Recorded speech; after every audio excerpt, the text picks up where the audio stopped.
There comes a moment in many people's lives when something quietly, almost imperceptibly, begins to change. It doesn't arrive with drama. It doesn't announce itself with thunder.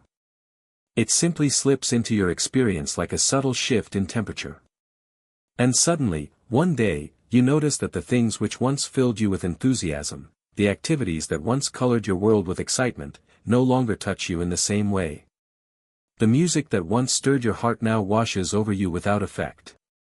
The meals you used to savor taste strangely muted. The conversations that once felt lively suddenly feel hollow. Even the passions you once considered your essence, reading, creating, walking in nature, now seem oddly distant, as if you're watching yourself perform the motions from behind a window. Naturally, when this happens, people panic. They assume something is terribly wrong. They believe they've fallen into depression, or that their nervous system has malfunctioned. They imagine that some vital flame has gone out and their life has grown dimmer for reasons they can't understand. And so they ask, with genuine fear, what happened to me? Why can't I feel joy anymore? But what if the disappearance of joy is not a malfunction, but a transition? What if this isn't a sign of collapse, but of evolution? What if the loss of excitement isn't the death of pleasure, but its transformation? Let's look deeper. Because for all of human history, we have misunderstood joy. Most of what people call joy is not joy at all, it is relief. The relief of hunger ending when you eat. The relief of loneliness easing when someone pays attention to you. The relief of anxiety soothing when you accomplish a task. These experiences feel good, of course, but they are born from lack.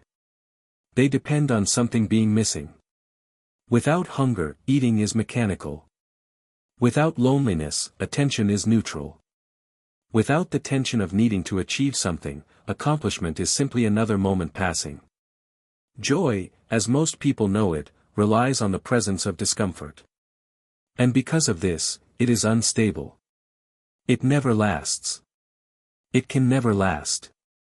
It is built on a cycle of need and fulfillment. This is why Buddha once said that life, as most people experience it, is marked by dukkha, not suffering as we think of pain, but a fundamental unsatisfactoriness. The kind that comes from constantly seeking something to complete us. Most people spend their lives scratching the itch they themselves created. And the moment arrives, as it may have for you, when the mechanism of distraction breaks down. The pleasures stop working. The old excitements feel flat. The things that once pulled you forward lose their power. You have seen the trick behind the curtain. You have realized that the pleasure was inside the itch, not the scratching. And once you see the game, you can no longer be fooled by it. This is why everything feels lifeless. You're not broken, you're waking up. You're beginning to see through the illusion that life's meaning comes from chasing moments of stimulation. You're starting to recognize that joy built on contrast, on highs and lows, is a joy that must always collapse. And this recognition brings you into what feels like a void. The old joys cannot touch you anymore. The old pleasures lose their color. The old habits of chasing stimulation simply fail. This feels like death. But it is not death. It is emptiness, and emptiness is the birthplace of something new. Imagine living your entire life in a candlelit room. Shadows dance on the walls, and you spend your days admiring their movement. Then, suddenly, someone opens a door and sunlight floods in. The shadows vanish. The familiar patterns disappear. And you think, something has been taken from me. But nothing was taken. Something greater is being revealed. Your eyes just haven't adjusted to the new light. That is what is happening to you. You are in the space between shadows and sunlight, between stimulus-based joy and a deeper form of presence. You are in the gap, and the gap is always unsettling because the mind cannot cling to it. This is why people in this phase often feel desperate. They try harder to reclaim the old joys. They intensify the distractions. New hobbies. New places. New lovers. New achievements. But none of these work, because what is being lost is not external, it is internal. The mechanism of seeking itself is dissolving. You cannot go back. You cannot force excitement to return. You cannot resuscitate a version of yourself that you have outgrown. And so, if you feel this strange absence of joy, understand this. You are standing at the threshold of a transformation. Not toward a life of no joy, but toward a joy that does not depend on hunger, drama, stimulation, or lack. A joy that is not relief, but presence.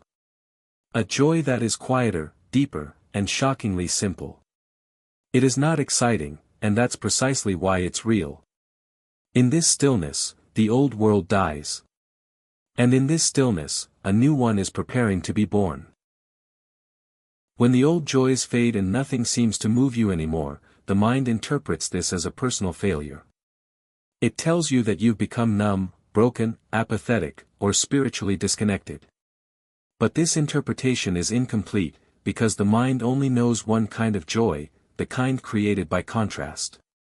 It knows excitement. It knows relief. It knows stimulation. It knows the high that appears only when there was a low before it. But it does not know what to do when the cycle collapses. It does not know how to interpret a state where life no longer swings between extremes. And because the mind is addicted to contrast, it panics when the contrast disappears. But here's the deeper truth. What feels like emotional numbness is often the nervous system coming out of addiction. People don't realize how addicted they are to intensity, to the emotional spikes of pleasure, desire, anticipation, drama, novelty, passion. Even subtle pleasures like music, entertainment, or conversation create small highs that the mind unconsciously seeks again and again. And when these stop working, it feels like a withdrawal. It feels like emptiness, but it's actually calm. It feels like numbness, but it's actually stillness. It feels like apathy, but it's actually detachment from the old patterns. Your system is recalibrating itself, like a river that has stopped rushing violently and is learning how to flow without turbulence. But we're so unused to peace that we mistake it for emptiness. This is why people in this phase often say, "I feel nothing." But nothing is not the right word. It is not nothingness. It is spaciousness. And the spaciousness feels unfamiliar because the mind has always been crowded with stimulation. Let me illustrate this with a simple metaphor. Imagine you've lived your entire life beside a busy highway. The roar of traffic becomes normal to you. You sleep with it. You eat with it. You talk over it. You don't even hear it anymore. Then one day, the cars stop. The highway falls completely silent. And suddenly, the silence feels wrong. It feels eerie. It feels unnatural. It feels like a void. But the silence isn't the problem. The highway was the problem. You just never knew it because you grew accustomed to the noise. This is exactly what happens when old joys lose their flavor. Life becomes quiet, and the mind doesn't know how to handle the quiet. But the quiet is where reality begins. In the absence of constant stimulation, life stops being a performance, an entertainment show, a project of chasing peaks. And instead, life becomes what it actually is, simple, direct, immediate. And this simplicity is so different from the thrill-based life we are conditioned to seek that we interpret it as loss. But in truth, it is the end of illusion. This is why mystics across all cultures describe the same phase. A period of dryness, a sense of flatness, a loss of sweetness in the world. They called it the desert. The void. The dark night of the soul.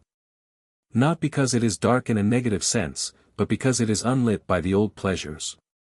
It is the night before a new dawn.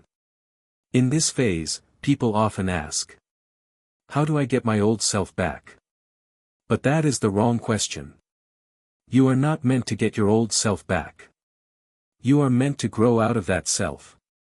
The self who found joy in stimulation has served its purpose. It brought you through childhood, adolescence, and early adulthood when life was about exploration and experiencing the world.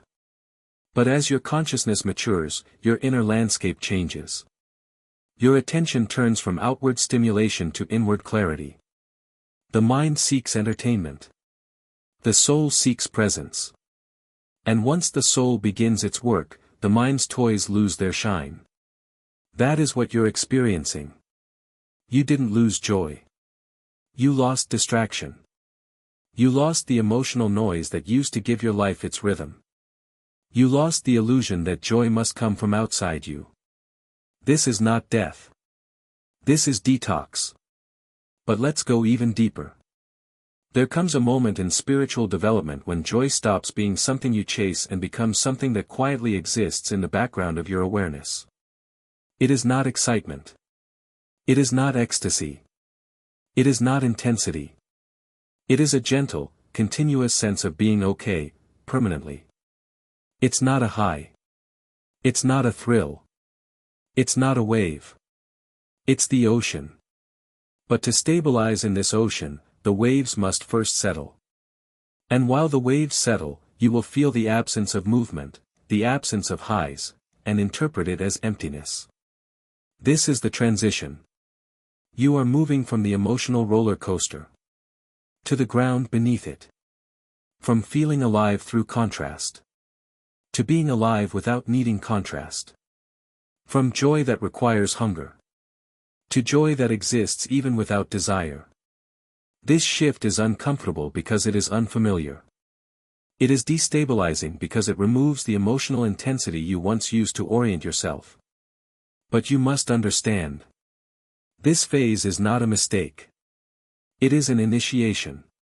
It is the preparation for a deeper kind of living, ***.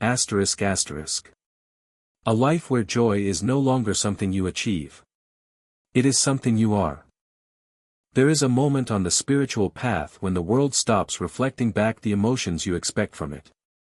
You walk through a forest that once filled you with awe, and now it feels plain. You listen to music that once made you weep, and now it sounds distant. You meet with friends whose presence once lit you up, and now the conversations feel strangely thin, like echoes of something that used to be meaningful. And here is where most people panic.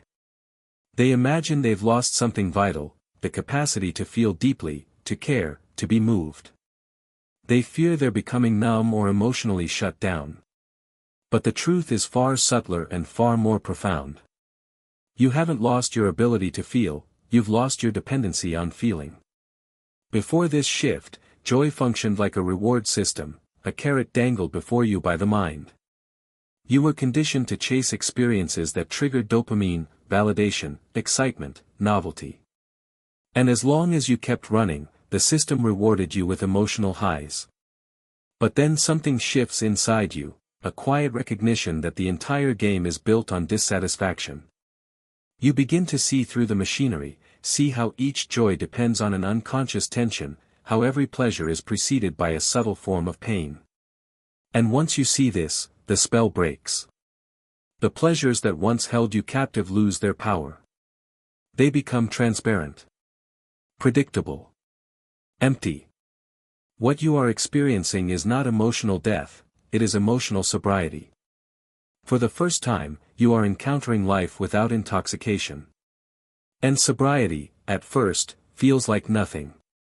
Let me say that again, because this is crucial. All authentic spiritual growth begins with a period of emotional flatness. Not because you are broken, but because you are detoxing from an entire identity built on reactivity. This is similar to someone who has spent years eating sugary foods. When they stop, everything tastes bland. Their taste buds must recover before they can appreciate the natural sweetness of life again. Your emotional taste buds are healing. But healing requires stillness, and stillness is the very thing most people fear. Because when external pleasures stop distracting you, you're left with something you have avoided your entire life. Yourself. The raw, unfiltered presence beneath all stimulation. The silence into which every thought dissolves. The truth that remains when the world goes quiet. And this silence is unsettling, not because it is empty, but because it is unfamiliar. You were raised in a culture that worships stimulation. Constant pleasure. Constant activity. Constant movement. Constant self-improvement. Constant consumption of information, entertainment, sensation.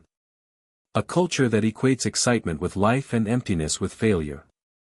So when you enter a phase where nothing excites you, you assume something is wrong.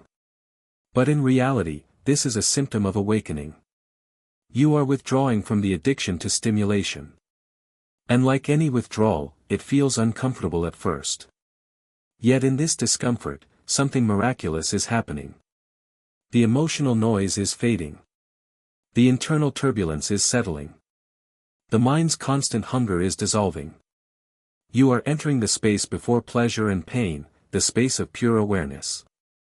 Most people never reach this stage because they run from the flatness. They chase new lovers, new jobs, new hobbies, new goals, hoping to recreate the old spark. They cling desperately to the emotional roller coaster because that's the only aliveness they know. They mistake intensity for vitality. But you are being asked to discover another kind of aliveness, one that doesn't depend on chasing anything at all. Let me give you another metaphor. Imagine you've been living your entire life riding waves in the ocean. Some waves are thrilling. Some terrifying. Some soothing. Some overwhelming. Your entire sense of self is built around navigating these waves. Then one day, the waves stop. The ocean becomes still. Perfectly still. And you feel lost. Where are the waves? Where is the drama? Where is the excitement? You think the ocean has died. But this stillness is not death. This stillness is reality, for the first time. As long as the waves were crashing, you never truly saw the ocean. You only saw turbulence. You only knew movement. You only identified with the highs and lows. But now, at last, you are being introduced to the depth beneath the waves, the vastness that was always there but never visible. This is why you no longer enjoy what you once loved. Those enjoyments were waves. You are becoming the ocean. And the ocean does not rely on waves to exist. Now, here is the part that many people misunderstand. This stage is not permanent. It feels permanent, but it is not. It is a bridge, a necessary purification. Your old joys are dissolving so that a deeper form of joy, one not based on contrast, can emerge. A joy that is not reactive. A joy that does not depend on circumstances. A joy that is not the result of fulfilling a desire. A joy that doesn't come and go. A joy that simply is. But you cannot taste this joy until the addictive highs fade and the emotional system resets. You are in that reset. This is the chrysalis phase, the dissolution of the old identity. The caterpillar does not find joy in leaves anymore. But it has not yet grown its wings. It is a period of felt nothingness, because the old self is dissolving, and the new self has not yet emerged. And if the caterpillar had words, it would say exactly what you are saying now. I feel nothing. Nothing brings me joy. But it is not dying. It is transforming. And so are you. There comes a moment in this transition, this strange, hollow middle place, where you begin to notice something subtle. It's not joy, not in the old sense. It's not excitement, not pleasure, not enthusiasm. It's quieter than all of that. Softer. Almost imperceptible. It feels like a loosening. A loosening of the compulsive need for life to entertain you. A loosening of the mind's insistence that every moment must be meaningful. A loosening of the belief that you must feel a certain way in order to be alive. The flatness that once terrified you begins to feel spacious. And here, gently, silently, the deeper truth reveals itself. You were never meant to live your entire life chasing joy. You were meant to outgrow it, ***. Joy is wonderful, but it is not the end of the path. Excitement is delightful, but it is not freedom. Pleasure is beautiful, but it is not peace. The old joys were part of the apprenticeship. But you are no longer an apprentice. You're stepping into a different dimension of experience.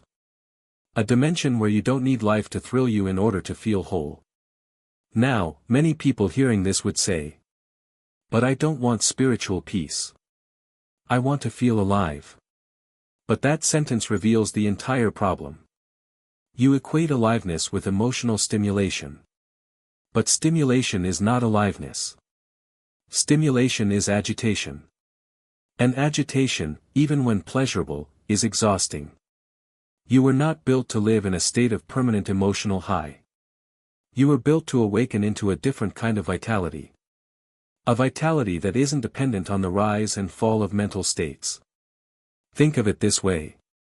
A candle flame is beautiful, vibrant, flickering, dramatic. But it is fragile. A gust of wind can end it. The sun, however, burns steadily. Effortlessly. Quietly. Without drama. Most people are candles. You are becoming the sun. This shift from candle to sun, from emotional excitement to stable presence, is the very transition you are now experiencing. But here's the paradox. Presence doesn't feel like joy at first.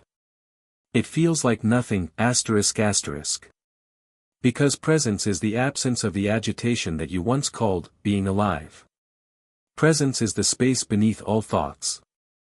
Presence is the stillness in which sensations arise and dissolve. Presence is the end of the search for something more. And the mind, addicted to stimulation, interprets this stillness as emptiness. But the deeper self recognizes it as home. So what comes after this strange emptiness? What replaces the old joys once they fall away? Not excitement. Not pleasure. Not thrill. But something infinitely more stable. Contentment. Contentment is not the opposite of sadness. Contentment is the absence of struggle. Contentment is coming home to the simple fact that you exist. Without needing anything added to this moment. It is the quiet conviction. I am enough. This moment is enough. Life is enough. This is the birth of a new kind of joy. A joy not built on excitement, but on intimacy with being. It is subtle at first. Then steady. Then undeniable. It doesn't come in peaks. It fills the valleys. Now let me answer the question people rarely dare to ask. Will I ever enjoy things again? Yes, but not the way you used to. You won't enjoy things because they distract you. You won't enjoy things because they stimulate you. You won't enjoy things because they fill a sense of lack. You will enjoy them because they simply are. A cup of tea becomes enough. A quiet room becomes enough. A walk becomes enough. A breath becomes enough. You begin to discover the miracle in the mundane. Because the mundane is no longer competing with the dramatic for your attention. And here lies the greatest irony. Only when you stop chasing joy does joy finally find you, ***. Not the explosive joy of peak experiences. But the quiet joy of existence itself. This is the joy the mystics spoke of. The joy hidden in ordinary moments. The joy that requires no conditions. And most importantly, this joy does not come and go. It abides. It endures. It is unconditional, ***. But you cannot reach this joy by seeking it. You cannot manufacture it. You cannot force it. You only arrive by passing through this sacred emptiness. By letting the old joys die. So the deeper joy can be born. So here, at the end of all this, what should you do? Nothing. And that is the lesson. Stop trying to fix yourself. Stop trying to feel differently. Stop trying to return to who you were. Stop trying to resurrect the old pleasures. Stand where you are. In the flatness. In the silence. In the stillness. And watch. Watch how the mind reacts. Watch how it begs for stimulation. Watch how it resists emptiness. Watch how it panics when nothing happens. And then notice something extraordinary. You are watching the mind. But you are not the mind, asterisk asterisk. You are the awareness behind it. The space in which all of this unfolds. The stillness that holds every storm. The presence that survives every emotion. This presence is who you are. And presence does not need joy to feel alive. Presence is aliveness. The fact that nothing brings you joy anymore is not the beginning of your descent, but the beginning of your ascent. You are leaving the carnival. You are returning to the temple. And in that temple, in the quiet, plain, unadorned now, you will discover a joy. So steady. So gentle. So unconditional. That the old joys will seem like shadows compared to the sun. You have not lost joy. You are outgrowing it. So you can discover something deeper. Not joy. Not sadness. Not excitement. Not emptiness. But being. And being is enough.